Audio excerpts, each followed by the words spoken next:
Gawin ito pambaon at merienda ng mga chikiting. Pwede rin ito pagkakitaan. Madali lang gawin at konti lang ang mga sangkap. Kaya naman, umpisahan na natin agad dito sa ating 3/4 cup ng condensed milk.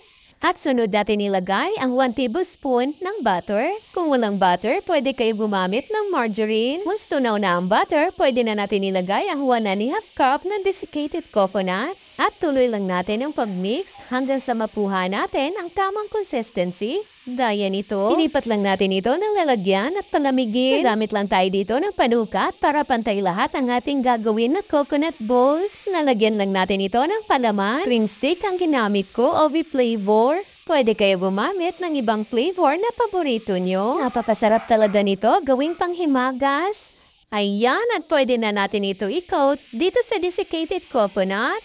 At kung gagawin nyo ito kasama ang inyong mga chikiting, tsak na mag-i-enjoy sila dito. At itong isa naman, cream stick na pandan flavor ang gagamitin natin. Pwede rin kayo gumamit dito ng marshmallows, masarap din yon.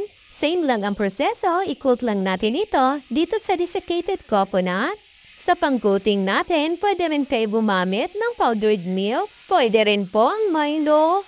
At ayan na, may masarap na tayong panghimagas. Huwag po kalimutan mag-follow and share. Maraming salamat hanggang sa susunod mga kakusina.